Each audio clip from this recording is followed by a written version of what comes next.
Most folks out on the frontier accept that danger lives everywhere. But every now and then, the West reminds you that even the smallest heartbeat can shift the fate of an entire valley. Picture this: 3 tiny foals, barely steady on their long legs, wandering too far from their ranch at dawn. The world around them still cold, still quiet, until it wasn't. A wolf pack slipped through the sagebrush, eyes fixed, steps slow, breath low. The kind of moment where the land holds its breath.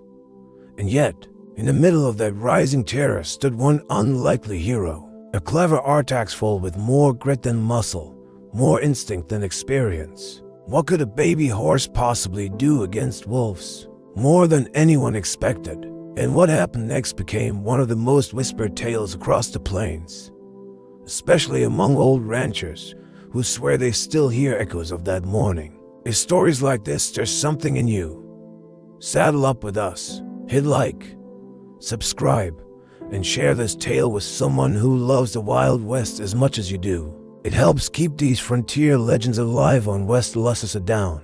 The sun hadn't quite broken over the far ridge when the morning settled over Red Hollow Ranch. That in between hour always carried a strange quiet, a quiet that old ranch hands respected, because the land listened differently before daylight claimed it. You could hear distant hoofbeats more clearly, catch the flutter of birds waking in the cottonwoods, even feel the cold breath of the plains sliding across the dirt. It was the hour when most creatures were still deciding whether the day would be gentle or cruel. Just behind the east pasture fence, 3 tiny foals were already awake and wandering farther than they should have. They were only a few months old, all legs and curiosity, still learning the sound and meaning of every rustle. Most mornings they stayed close to their mothers, but this morning the mares slept deeper than usual after a long night of sudden winds. The foals, restless and too young to understand boundaries, eased themselves toward the thinning sagebrush where the pasture dipped into a shallow gully. They were named Ember, Lariat, and a smaller, dust-colored foal the ranch children had lovingly called Artax. Ember was bold, always the first to push a gate with her nose. Lariat was jittery, quick to spook at shadows. Artax, though, he was different, too thoughtful for his age, always watching, always noticing things before the others did. The ranchers joked he must have been born with an extra sense or two. The 3 of them stepped into the gully, unaware that their hoof prints pressed into a place where scents lingered longer than they should. The air here carried something else, something older. Had they lifted their heads, they might have noticed the silence tighten, like the land was bracing for something. But to them, it was just another early morning adventure, the kind youngsters slip into without knowing the edge of danger lies just a few breaths ahead. A mile away, in a thicket of juniper, a wolf pack stirred. Hunger had carved patience into their ribs. They had tracked a wounded deer through the night and lost it somewhere near the ranch. Most wolves would drift on when prey escaped, but hunger changes rules. It sharpens interest and new scents, and the scent of unguarded foals, young and untested, traveled easily on the chilled air. The alpha lifted his head first. Yellow eyes narrowed. He listened. Wolves don't rush, they read the world in silence, measure distance with nothing but instinct and wind. As one, the pack began to move, low and steady, slipping between shadows that weren't even dark enough to hide them yet. They didn't need darkness. Dawn itself was distraction enough. Back at the gully, Ember chased a grasshopper. Lariat kicked at a tumbleweed that dared cross his path. Artax remained still, his ears flicking towards something only he seemed to notice. A faint crunch, a distant paw step, or a whisper of stones sliding. He couldn't tell. He just felt something shift inside him. Something ancient, perhaps carried in his blood from generations of wild mustangs that once ruled these plains before. Fences tamed them. He lifted his head, listened. A breeze brushed his coat. The scent it carried didn't belong to morning. It belonged to predators. But how do you warn your companions when you barely understand the threat yourself? Artax stepped forward, nudging Ember hard enough to interrupt her chase. She snorted in protest. Lariat flicked his tail. Confused, Artax nudged him too, more urgently. His small hooves shifted, guiding them, insisting without knowing how to insist. He made soft sounds, uncertain but insistent, the kind that foals usually ignore. They ignored him now, for a moment. Then a sound rolled across the grass, not loud, not close, but unmistakable to any creature that had ever felt the weight of fear. A wolf's single, deliberate bark, a claiming sound. Not an accident, not a question, a declaration. The foals froze. Their world changed in an instant. Lariat bolted first, instinct overriding reason. Ember followed, ears pinned back. Artax didn't run, not at first. His eyes scanned the ridge, trying to place the thread.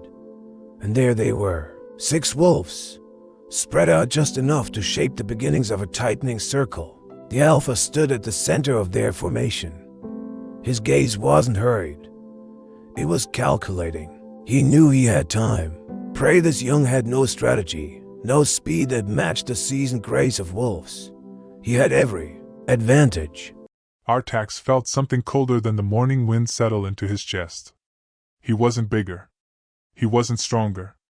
But he understood something the other foals didn't. This wasn't a chase. It was a trap being built one slow step at a time. He spun around and galloped after Ember and Lariat, not in blind fear but with purpose. Foals don't think in plans. But Artax wasn't acting on thought. He was acting on instinct shaped by something sharper. Awareness. He herded them toward the old split boulder formation near the fence line. A place where narrow gaps created natural choke points. Somewhere even wolves couldn't fully surround all 3 of them. The wolves moved faster.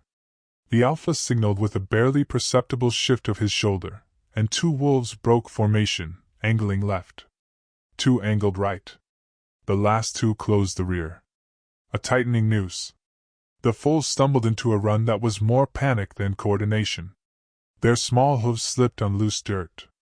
Their breath hitched. They weren't built for decisions. Only survival. Artax pushed ahead, bumping Lariat into the narrowest gap between 2 rocks. Ember followed, terrified and trembling. Artax squeezed in last, hooves scraping stone. They were small enough to fit. The wolves were not. But the wolves didn't retreat. They slowed. Waited. Watched. Artax, heart thundering, realized that just being in the rocks wasn't enough. Wolves were patient. They could wait for hours. Or scare them into bolting. Or force them out with coordinated attacks. The gap only bought them moments. Not safety. Through the narrow opening, the alpha wolf stared straight at Artax. Not at Ember. Not at Lariat. At him. As if he already understood which of the 3 mattered most. Why him? Why the smallest? Artax didn't know.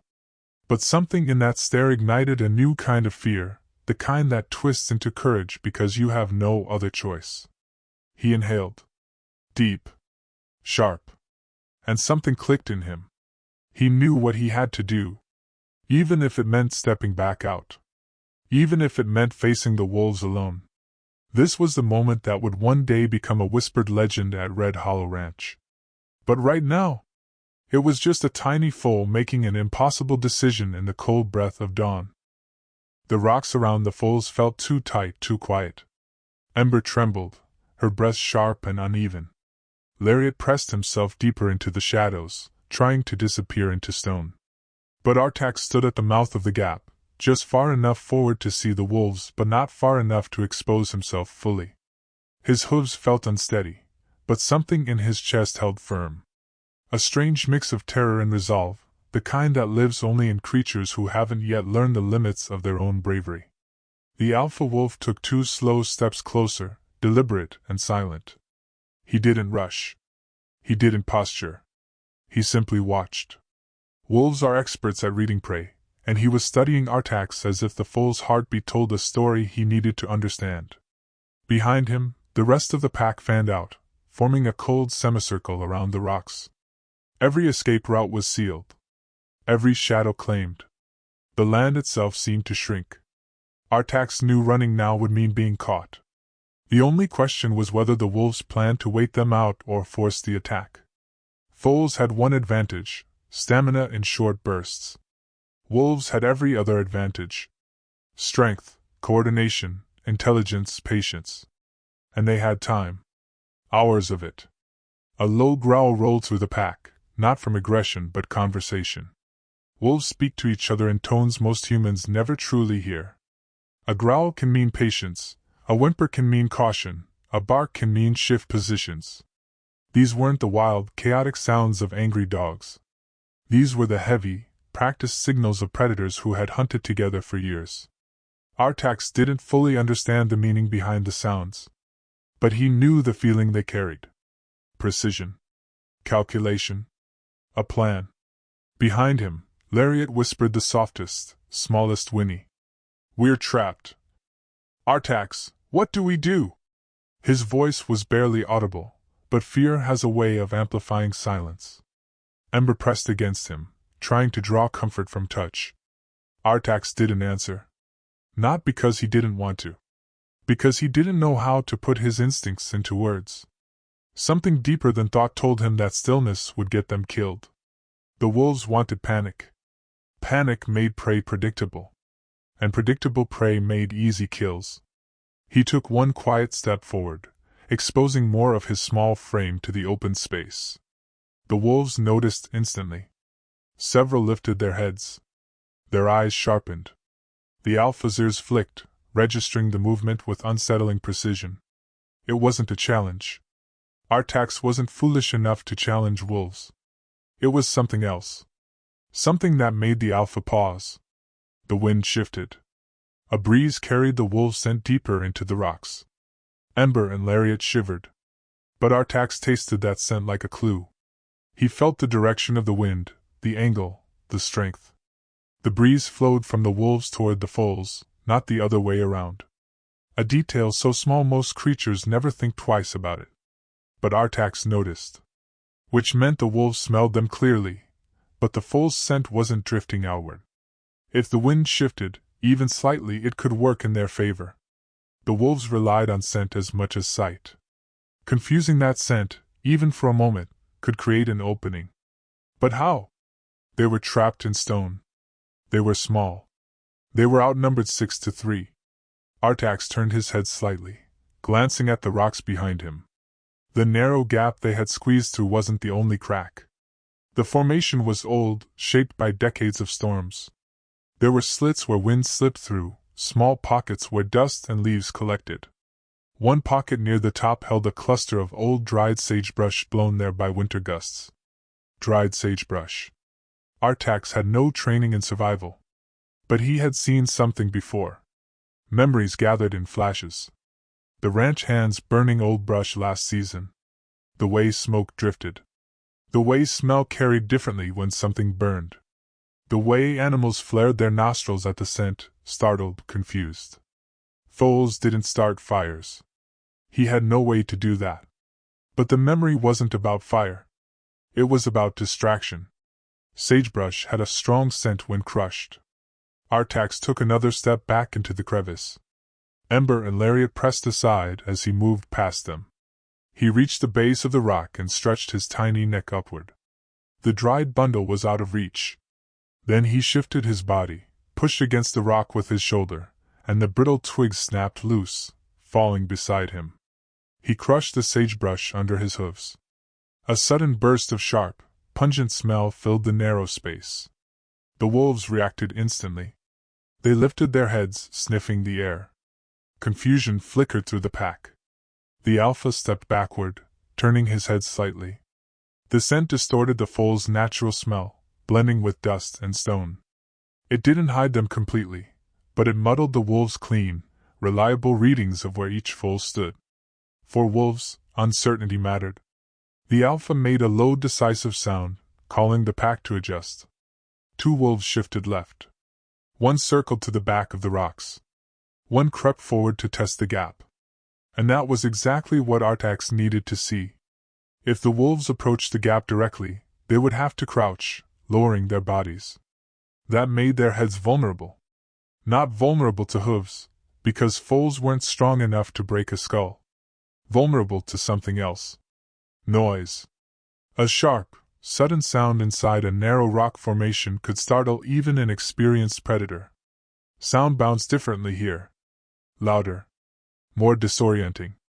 Like thunder trapped in stone. Artax didn't think of these things with strategy. He felt them with instinct.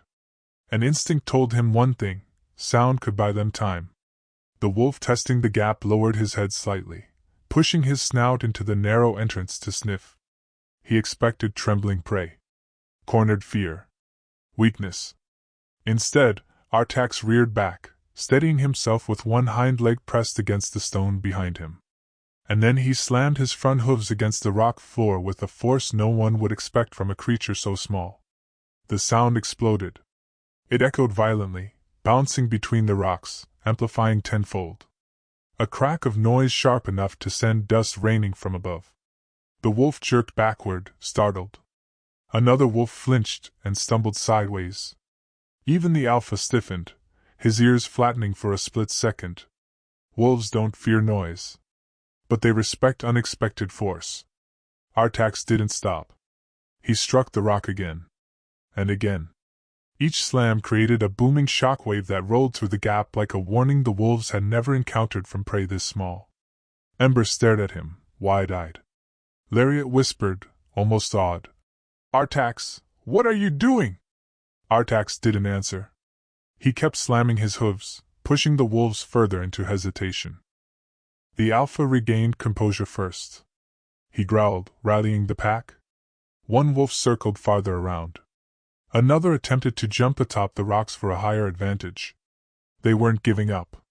The noise startled them, but didn't break them. Artax knew the window was closing. He turned suddenly, pushing past Ember and Lariat and heading toward the back of the rock formation. They followed him out of pure instinct now, trusting him because he seemed to trust himself. Behind the rocks was a thin corridor of stone that widened slightly before ending in a steep drop of 3 or 4 feet. To adult horses, it was nothing. To foals, it was dangerous. But dangerous was still better than certain death. Artax stepped to the edge and looked down.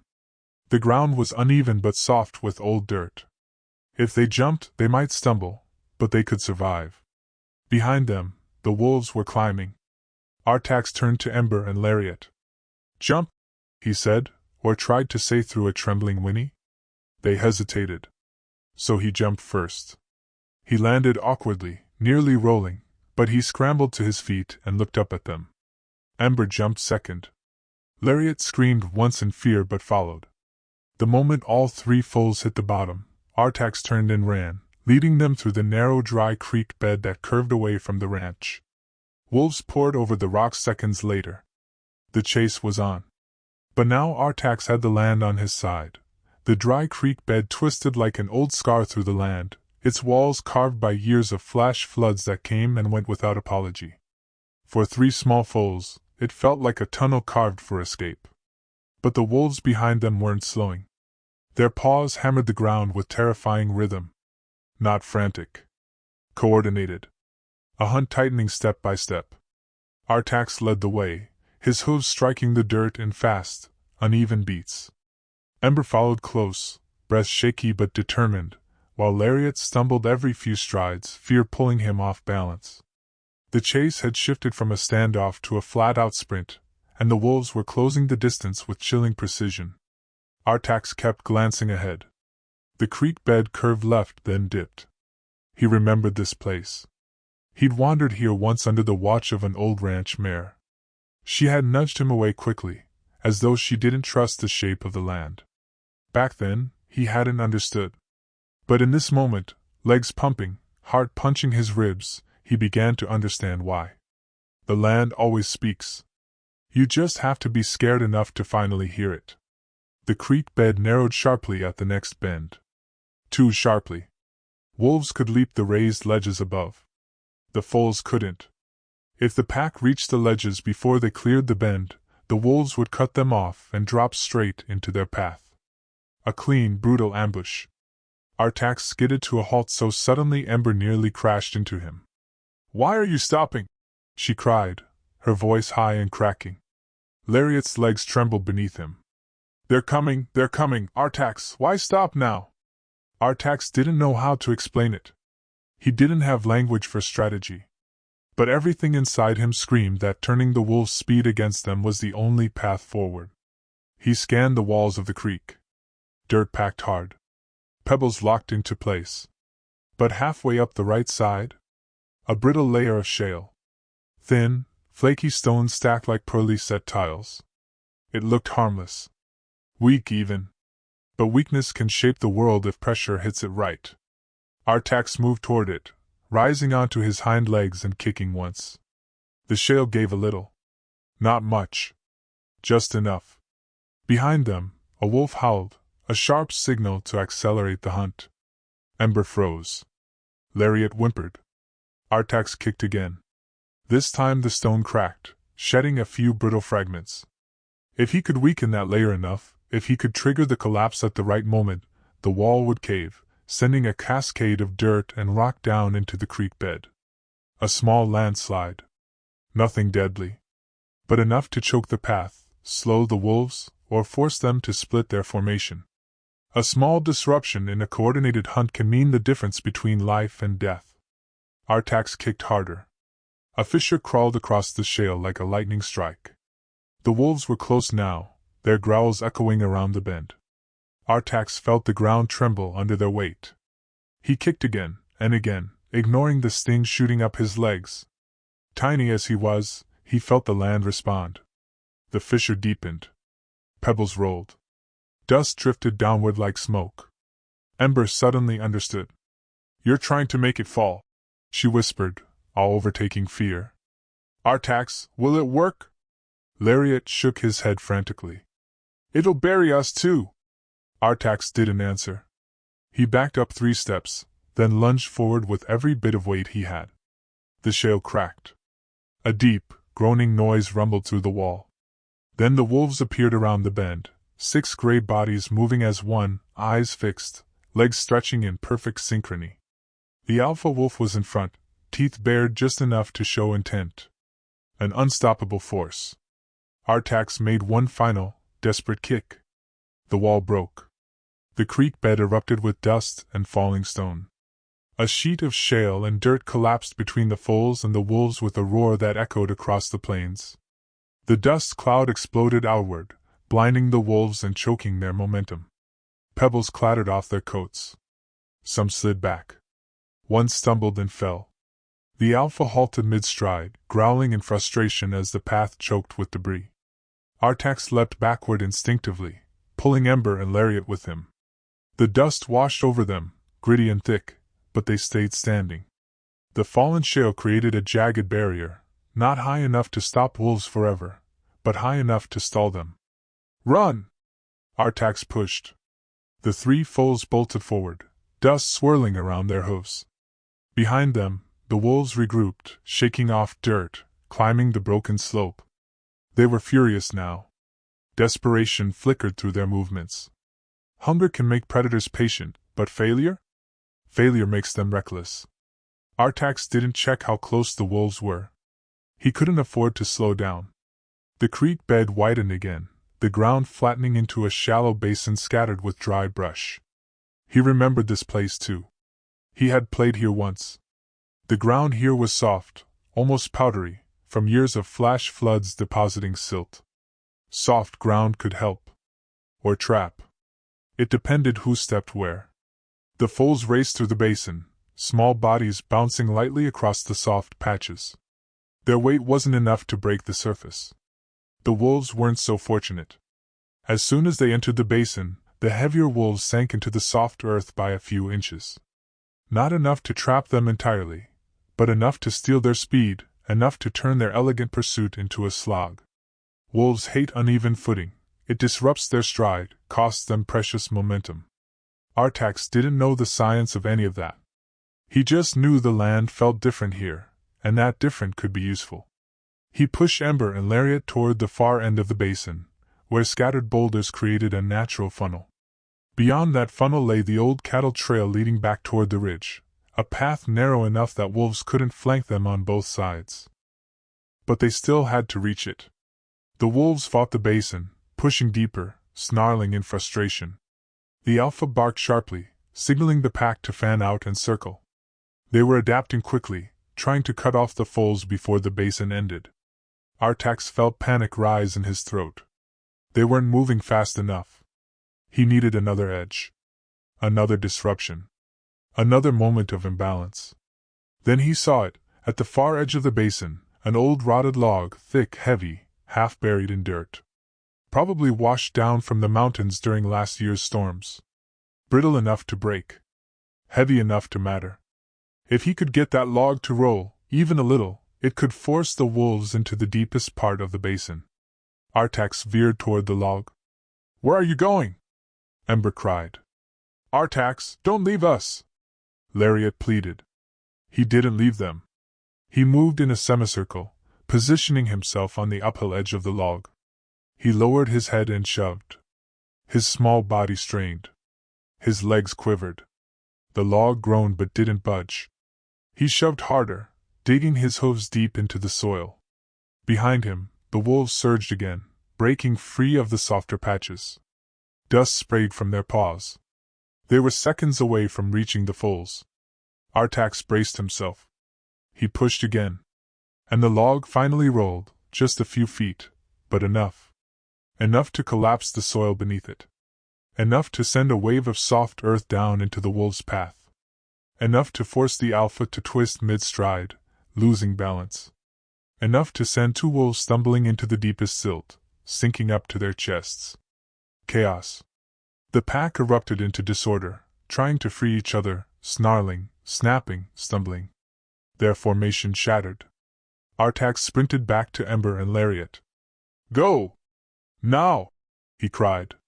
The three foals burst toward the narrow cattle trail just as the alpha wolf tore free and lunged after them, eyes burning with frustrated hunger. But the foals were already squeezing into the narrow passage between two boulders. Too tight for wolves. Too winding for a direct attack.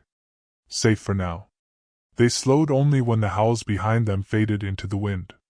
For the first time since dawn, the three foals stopped running.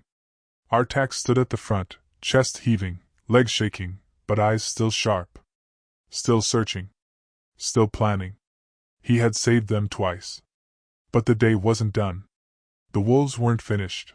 The frontier kept the same face, yet everything beneath it had changed.